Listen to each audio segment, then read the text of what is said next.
Good morning student, स्वागत है आपका एक बार फिर पुनः आपका अपना यूट्यूब चैनल ब्रिलियंट ट्यूटोरियल में। चलिए तो आज के वीडियो में हम लोग शुरू करते हैं हेलो एल्केन के रासायनिक गुण में कुछ और नई रासायनिक अभिक्रियाओं का वर्णन करेंगे, ठीक ना।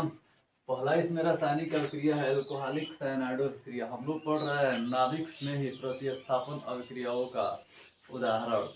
इसमें हम लोग पहला पढ़ेंगे एल्कोहलिक साइनाइडों के साथ क्रिया, जिसमें पहला है पोटेशियम साइनाइड से क्रिया। देखिए बेटा, आरएक्स हेलो एल्केन की क्रिया जब हम पोटेशियम साइनाइड से कराएंगे तो आपको पता है ना, सीन यहाँ पर क्या होता है माइनस, ये क्या होता है प्लस, यहाँ क्लोराइजेशन होगा तो क्या हो जाएगा माइनस, और क्या होगा प्लस। प्लस वाला इस नाभिक में ही जो होगा इस पे क्या करेगा, आक्रमण करेगा और बनाएगा आरसीएन, जिसको बोलेंगे एल्काइल साइनाइड या एल्काइल नाइट्राइड।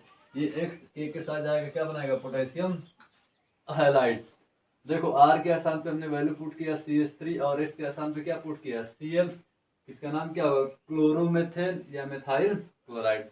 ये आपका क्या है कैसियस। यहाँ आर के स्थान पे क्या आ जाएगा CH3Cl, मेथिल साइनाइड या मेथिल नाइट्राइल भी से बोलते हैं।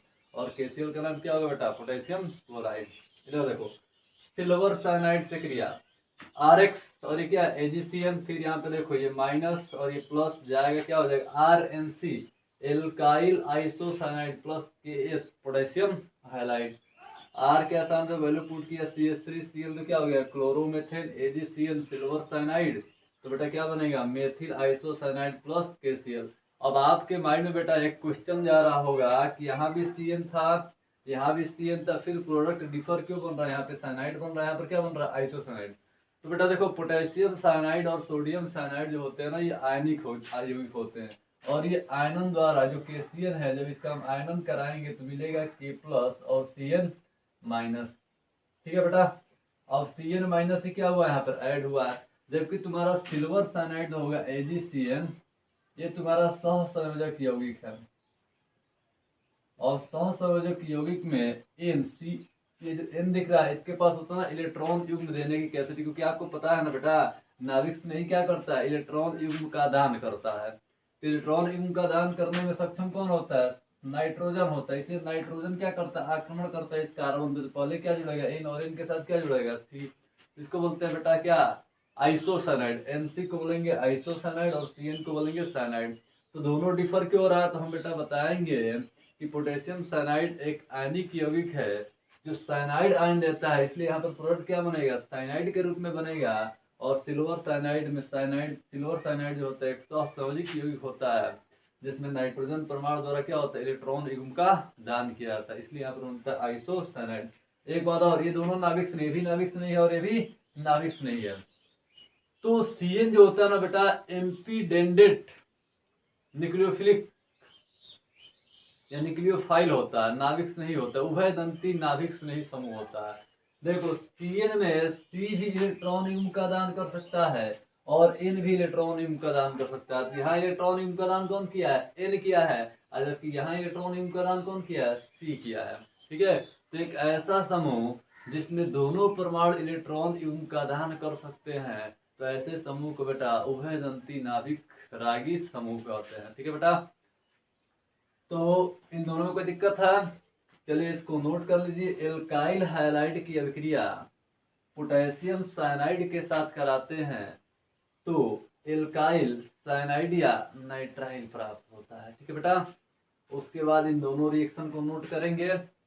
ठीक है, उसके बाद हेडिंग बनाएंगे सिल्वर साइनाइड से। तो यहाँ आप लोग लिखेंगे एल्काइल हाइलाइड की अभिक्रिया सिल्वर साइनाइड के साथ कराने पर एल्काइल आइसोसाइनाइड बनता है। ठीक है, उसके बाद इन दोनों रिएक्शन को हम क्या करेंगे नोट करेंगे। CN कौन सा समूह है बेटा, तो CN जो होता है ना उभयदंती समूह होता है। ठीक है, कोई क्वेश्चन पूछेगा कि भाई यहाँ RCN यहाँ RNC क्यों बन रहा है, तो बेटा बताएंगे कि KCN जो है आयनिक यौगिक है जो क्या देता है साइनाइड देता है, और सिल्वर साइनाइड जो है सहसंयोजक यौगिक होता है जिसमें नाइट्रोजन परमाणु इलेक्ट्रॉन युग्म पे क्या करता है दान करता है।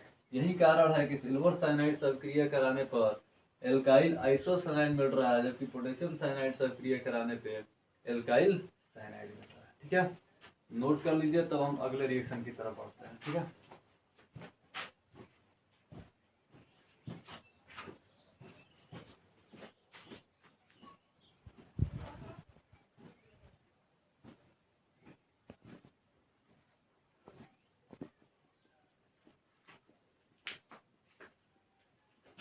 देखो बेटा अगला रिएक्शन इसमें है एल्कोहलिक पोटेशियम नाइट्राइड और सिल्वर नाइट्राइड से अभिक्रिया। देखो बेटा एल्किल हैलाइड आरएच की अभिक्रिया अगर हम पोटेशियम नाइट्राइड के साथ कराएंगे तो देखो इस नाइट्राइड को हम लिख सकते हैं NO2 को लिख सकते हैं ONO ठीक ना। इसी को जब स्ट्रक्चर फॉर्म में लिखेंगे तो क्या होगा ONO, इधर वाला पूरा क्या हो जाएगा माइनस, इधर वाला क्या हो जाएगा प्लस। ये देखो ये वाला पार्ट तुम्हारा हो गया माइनस प्लस, ये माइनस प्लस, प्लस वाला माइनस के साथ क्या हो जाएगा कि एक्स, और ये वाला ग्रुप उठकर इधर आ गया क्या हो जाएगा RONO, मतलब RNO2 हो गया। इसको बोलते हैं एल्किल नाइट्राइड। क्या बोलते हैं बेटा एल्किल नाइट्राइड। केएस का मतलब क्या हो जाएगा, तो केएस का मतलब हो जाएगा तुम्हारा पोटेशियम हैलाइड। देखो आर के आसान तो वैल्यू पुट किया गया CH3Cl क्लोरोमेथेन, ये वही है KON है, इधर वाला माइनस इधर वाला क्या प्लस। अब देखो CH3 के साथ क्या जुड़ेगा ONO या NO2, जिसको बोलते हैं मेथिल नाइट्राइड। CH3 का नाम क्या होगा बेटा मेथिल, ONO का नाम क्या होगा नाइट्राइट, ठीक। अब देखो Cl कहाँ गया, K के साथ क्या हो गया KCl। लेकिन यही अभिक्रिया हम RS की सिल्वर नाइट्राइड के साथ कराएंगे बेटा। तो देखो अब देखो यहाँ पे जो O जुड़ा था वहां पर क्या जुड़ गया N, और NO के साथ O2 जुड़ रहा है। यहाँ ONO था तो NO के साथ जब O2 जुड़ेगा तो इसको बोलते हैं नाइट्रो एल्केन। क्या बोलते हैं बेटा नाइट्रो एल्केन। अब देखो RS की अभिक्रिया देखो इधर वाला पूरा क्या है माइनस, माइनस तो है नहीं, NO2 जोड़ा तो यहाँ पर नाइट्रोजन क्या कर रहा है लोन पेयर है। अब जिसके पास इलेक्ट्रॉन देने की कैपेसिटी होती है उसको क्या बोलते हैं नाभिक तो अभिकर्मक। ये देखो पोलराइजेशन होगा माइनस प्लस, इसको चाहिए इलेक्ट्रॉन, ये क्या करेगा लोन पेयर में डोनेट करेगा, जुड़ जाएगा। देखो NO2 से जुड़ जाएगा, इसको बोलेंगे बेटा नाइट्रो एल्केन। जैसे आर के आसान पे वैल्यू पुट किया गया CH3CH2, तो Cl के लिए क्लोरो, 2 कार्बन के लिए एथेन, सिल्वर नाइट्राइड, तो क्या मिला नाइट्रो एथेन प्लस का KCl। फिर तुम्हारे दिमाग में आ रहा है कि भाई यहाँ पे नाइट्रो एल्केन यहाँ पे नाइट्राइड क्यों बन रहा है। फिर देखो बेटा ये जो नाइट्रो समूह है NO2 ये भी उभयदंती नाभिक रागी समूह है। क्यों, क्योंकि देखो पोटेशियम आयनाइड, पोटेशियम नाइट्राइड जो है आयनिक यौगिक है, तो NO2 आयन देती है, ऐसे आयन देता है ONO आयन देता है। यहाँ पे तुम्हारा लोन पेयर कौन दे रहा है ऑक्सीजन, इसको लोन पेयर दे रहा है, मतलब ऑक्सीजन की तरफ से अटैक हो रहा है, इसलिए कार्बन के साथ क्या जुड़ा O जुड़ा। और यहाँ पे लोन पेयर कौन दे रहा है नाइट्रोजन दे रहा है, नाइट्रोजन की तरफ से आक्रमण हो रहा है, यहाँ कौन जुड़ा N जुड़ा। तो जब N के साथ O जुड़ा होगा तो उसको बोलते हैं नाइट्रो, और O के साथ N फिर O जुड़ा होगा तो उसको बोलते हैं नाइट्राइट। क्या बोलते हैं बेटा नाइट्राइट। तो जब भी पोटेशियम नाइट्राइट या सोडियम नाइट्राइट होगा तो बनने वाला कंपाउंड भी क्या होगा नाइट्राइड फॉर्म होगा। लेकिन जब सिल्वर जैसे तत्व के साथ ये नाइट्राइड जुड़ा होगा तो यहाँ पे बनने वाला जो आपका कंपाउंड होगा बेटा प्रोडक्ट जो होगा क्या होगा नाइट्रो फॉर्म में होगा, ठीक है। नाइट्रो का मतलब क्या N के साथ ऑक्सीजन जुड़ा होगा, और नाइट्राइड का मतलब क्या ONO, O के साथ नाइट्रोजन फिर क्या O जुड़ा होगा। इसका मतलब ऑक्सीजन क्या कर रहा है आक्रमण कर रहा है, यहाँ पे इसका मतलब नाइट्रोजन क्या कर रहा है इससे आक्रमण कर रहा है, ठीक है बेटा। तो पिछले 2 अभिक्रियाओं में हमने सीखा कि नाभिक रागी समूह में उभयदंती नाभिक नाभिक रागी एक समूह होता है, मतलब नाभिक नहीं होता है न्यूक्लियोफाइल होता है बेटा, जिनमें अलग अलग परमाणु इलेक्ट्रॉन क्या कर सकते हैं दान कर सकते हैं। तो जिस तरफ से दान करेंगे उसी तरफ से क्या होगा बॉन्ड बनेगा। O दान किया ONO बॉन्ड बना, N दान किया क्या हुआ NO2 बॉन्ड बना। तो इस तरह के स्ट्रक्चर को बोलते हैं नाइट्रो, और इस तरह के स्ट्रक्चर को क्या बोलते हैं नाइट्राइट। एक तरह से देखो तो दोनों क्या है एक दूसरे का अनुनाद है। क्या है अनुनाद, भाई दोनों का सूत्र क्या होगा NO2 सेम है लेकिन स्ट्रक्चर दोनों का क्या है डिफरेंस है, तो इसको बोलते हैं अनुनाद। इस परिघटना का नाम क्या है बेटा अनुनाद। आ रही बात समझ में।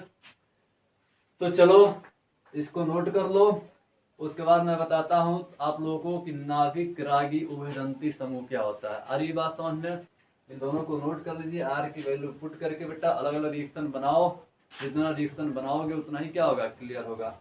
इस रिएक्शन में किसी कोई दिक्कत है, ऊपर वाले में नाभिक समूह क्या है ONO, नाभिक में ONO है, नीचे वाले में क्या है तो नीचे वाले में आपका नाभिक रागी समूह NO2। अरे बात समझ में। हाँ ठीक है बेटा, इसको नोट करो तब आगे चलते हैं।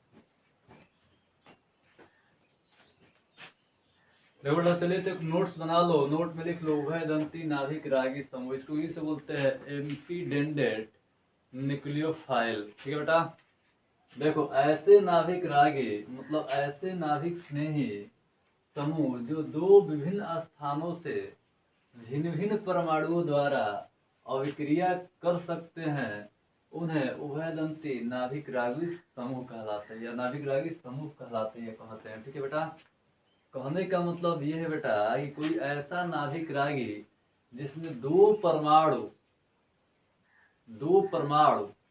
जो होते हैं दोनों ओर से आक्रमण करने की क्षमता रखते हैं, तो ऐसे समूह को उभयदंती नाभिक रागी समूह का, जैसे आपका सीएन है। सीएन क्या है बेटा? एक उभयदंती नाभिक रागी समूह है। देखो सी की तरफ से आक्रमण करेगा तो सी के साथ एन जुड़ेगा, जिसको बोलते हैं साइनाइड। एन की तरफ से आक्रमण करेगा, एन की तरफ से अगर आक्रमण करेगा बेटा तो बनेगा आइसोसाइनाइड। उसी तरह से N2 भी क्या है? एक उभयदंती नाभिक रागी समूह। देखो एन के पास भी लोन पेयर है, ऑक्सीजन के पास भी क्या है? लोन पेयर है। तो अगर ऑक्सीजन इलेक्ट्रॉन युग्म का दान करता है, ऑक्सीजन इलेक्ट्रॉन युग्म का दान करेगा तो क्या बनेगा? नाइट्राइड बनेगा। जबकि नाइट्रोजन इलेक्ट्रॉन युग्म का दान करेगा तो क्या बनेगा? नाइट्रो बनेगा। अरे बेटा समझ में बात? तो ऐसे नाभिक रागी समूह जिनमें दोनों ओर से परमाणु अभिक्रिया करने की क्षमता रखते हैं, आक्रमण करने की क्षमता रखते हैं, तो ऐसे नाभिक रागी समूह को बेटा हम लोग क्या बोलते हैं? उभयदंती नाभिक रागी समूह। ये दोनों की अनुनाद संरचना है जिससे स्पष्ट होता है कि दोनों क्या है? उभयदंती नाभिक रागी समूह है। सी की तरफ से आक्रमण होगा तो क्या बनेगा बेटा? सीएन बनेगा, साइनाइड बनेगा, सीएन साइनाइड। उसी अगर एल की तरफ आक्रमण करेगा तो क्या बनेगा? एनसी बनेगा, और एनसी को क्या बोलते हैं? आइसोसाइनाइड। इस बात को हमेशा ख्याल रखेंगे। ठीक है, सीएन को साइनाइड, एनसी को आइसोसाइनाइड। सीएन मतलब सी की तरफ से आक्रमण हुआ है, सी इलेक्ट्रॉन युग्म का दान किया है। एनसी का मतलब एन की तरफ से आक्रमण हुआ है, एन इलेक्ट्रॉन युग्म का दान किया है। ये जो दोनों समूह है, कौन सा समूह है? उभयदंती नाभिक रागी समूह है। चलो बेटा, तो इसको नोट में नोट कर लो, तब कुछ और रासायनिक अभिक्रियाओं की तरफ आगे बढ़ते हैं। ठीक है बेटा, नोट कर लो।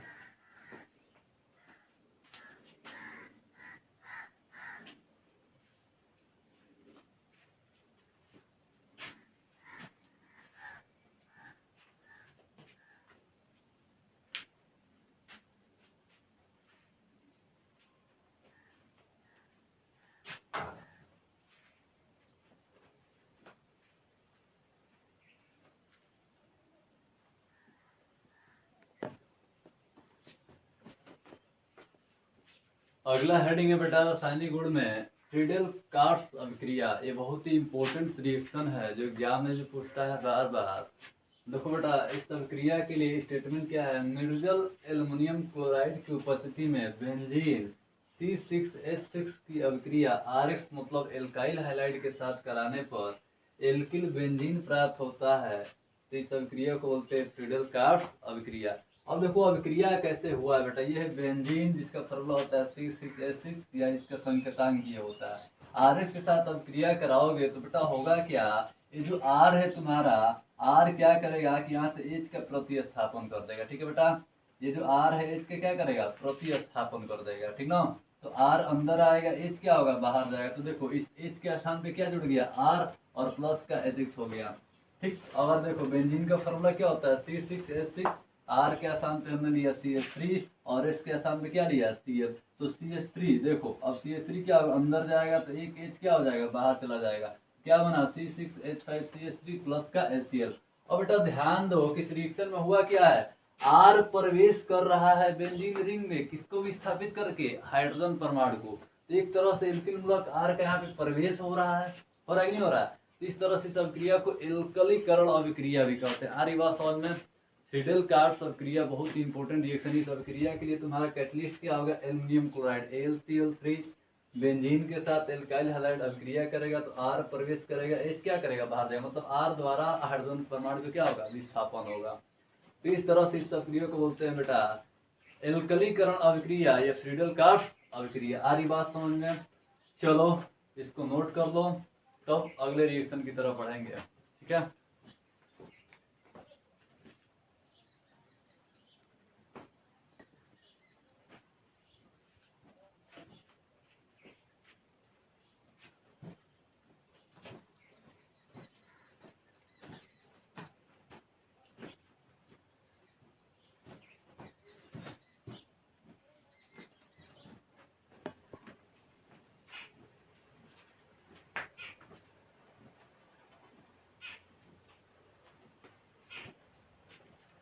अगला रासायनिक अभिक्रिया बेटा विलोपन अभिक्रिया। हमने जितने भी अभी अभिक्रिया पढ़ रखा था सबके सब क्या था, नाभिक रागी प्रतिस्थापन अभिक्रिया, जिसमें नाभिक स्नेह अभिकर्म में क्या कर रहा था, आक्रमण कर रहा था, और दूसरे नाभिक स्नेह अभिकर्म में क्या कर रहा था, प्रतिस्थापन कर रहा था, यानी कि SN1 और SN2 रिएक्शन हम लोग अभी पढ़ रहे थे। अब हम लोग पढ़ेंगे विलोपन अभिक्रिया। विलोपन अभिक्रिया क्या होता है बेटा, तो देखो विलोपन अभिक्रिया का मतलब होता है बेटा कि अगर कोई ऑर्गेनिक कंपाउंड है, अगर कोई ऑर्गेनिक कंपाउंड है, ठीक ना, तो उस ऑर्गेनिक कंपाउंड में से उत्पाद बनते समय परमाणु क्या होते हैं, विलुप्त हो जाते हैं, उसको क्या बोलते हैं, विलोपन अभिक्रिया। जैसे विलोपन अभिक्रिया में हम लोग एग्जांपल लेंगे बी हाइड्रोहैलोजनीकरण अभिक्रिया। देखो नाम पढ़ो, बी हाइड्रोहैलोजनीकरण अभिक्रिया। बी मतलब क्या होता है, बाहर, बाहर निकलना। हाइड्रो मतलब हाइड्रोजन, और हैलोजनीकरण मतलब एक्स।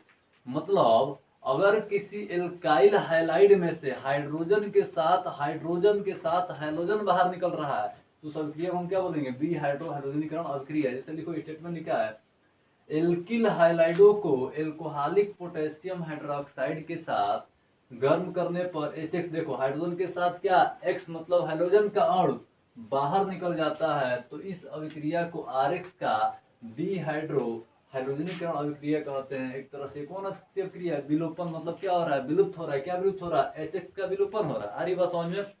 अब देखो ये तुम्हारा कोई एल्किल हाइलाइड है RCH2CH2X, एल्कोहलिक पोटेशियम हाइड्रोक्साइड के साथ हमने इसको क्या किया, गर्म किया, तो देखो यहाँ से X बाहर निकल गया, दिख रहा है, यहाँ से क्या निकल गया बाहर, X निकला ना, और यहाँ से H बाहर निकल गया, क्या बना यहाँ पर, एल्कीन।